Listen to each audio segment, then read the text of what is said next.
Hey guys. I actually filmed this a couple weeks ago, around within a couple days of my anniversary of being home. And last night I got to talk with a friend of mine who's still in Cambodia and was like, I really need to refilm this, just because I was able to get some different thoughts out and to think about some things in a different way. And, you know, the last couple of years have just been crazy insane with, you know, quitting my job in Nashville, moving to Cambodia, learning that my job was ending in Cambodia, and then coming back here and moving back to Louisville, and just how crazy that is, and how much has happened, and how much I've learned and grown from that. And sorry if you hear somebody mowing the lawn, the kids across the street are doing yard work. So if you hear that, a rumbling kind of sound, it's the neighbor boy mowing his parents' lawn. Anyway, one of the biggest things that I learned, and I know I said this a bunch of times when I was talking about leaving, was that things end when they're good. And I wasn't ready to leave Cambodia when I did leave. And for the longest time, I felt like I didn't get to leave on my own terms. And now looking back on it, it ended at just the right time. And it ended in a really good way. And I'm glad that I chose to leave when I did, and I didn't stick around or try to spend a lot of time. I didn't try to look for another job. I just knew that this was the end. And there's always something else waiting at the end of an ending. If that makes any sense. There's a beginning that's going to happen, and it may not happen immediately at your ending, but it's going to be there. And just trusting that process and trusting what that means is huge. And it's been a really big area of growth for me. Transitional space is a really good space to be in. A lot of people around me didn't understand it. And I think sometimes that there are people in your life who will want you to go back to who you were. And it's hard to recognize change in a person. And it's hard for a person to recognize change within themselves. And just processing that and giving myself permission to not have all the answers and to be really okay with big question marks in my life. And there's still a lot of really big question marks in my life. But thinking about it now and looking back on the last year, if I had stayed in Cambodia, I wouldn't be able to be part of change in my own community. I finally have a seat at the table that I've always wanted to have and didn't quite have the confidence to get. And now I have that seat, and it's frightening sometimes because I still don't have the confidence in myself at times to voice my opinion and to say what I need to say, but I'm getting there. And if it weren't for the experiences that I've had, if it weren't for just the time and the energy and the learning and the growing that I've had to do, I wouldn't have this seat at the table. And it's exciting. And I'm learning a lot.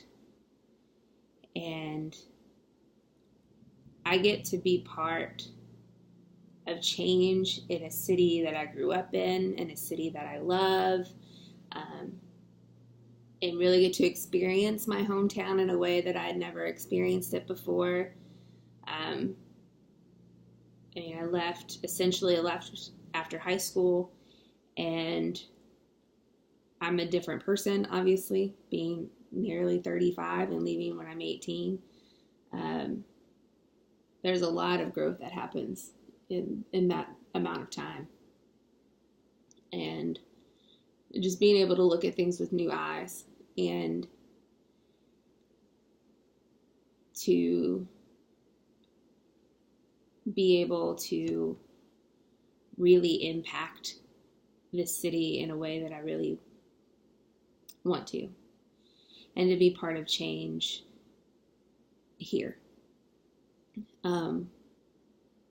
There is a mourning and grieving period that I've had, and it kind of goes in waves, and that's just how I personally grieve situations. For the longest time, probably the first 3, 4, 5 months that I was back, it felt like I was visiting, and it took time to realize that I was here to stay. I felt like I was a disappointment. I felt like I had disappointed friends that I've met and people that I've met and interacted with because I was moving home. I felt like I was doing things because it was an expectation and not because that's what I wanted. And I had to work my way through that. And I still miss Cambodia almost every day. I mean, there are parts of it that I miss almost every day.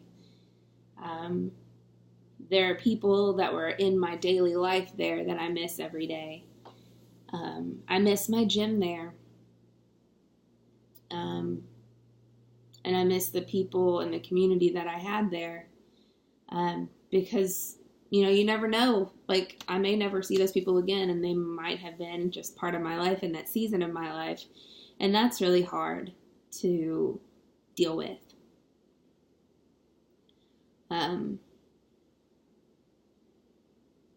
But I'm still, even though I said this a lot while I was there, I'm the happiest I've ever been. And I'm doing something that I love and getting paid for it. And I'm not doing it in a volunteer way anymore. I'm getting a lot of respect, and my opinions are being heard, and I get to work with really great people and people that are so smart and passionate, and I'm not in the work alone, and we all want to do it together. I mean, my team is fantastic. Like, I couldn't pick a better 5 people to work with. And then as an organization, like, I love the organization I work for too. So I am so happy. I don't dread Mondays anymore. It's Sunday evening, and I'm not in a panic because I know I have to go to work tomorrow. And I haven't had that except for the last 2 years. And even on bad days, and even when I'm frustrated with stuff that's going on, I'm still excited about going to work the next day.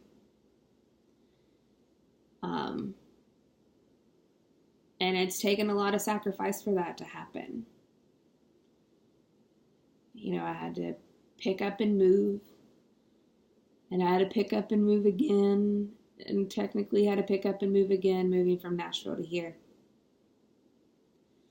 And saying a lot of goodbyes, and relationships have changed with people. But I wouldn't trade it for the world. I wouldn't trade it every day for the world. And I am so happy. I'm tired all the time. I work a lot.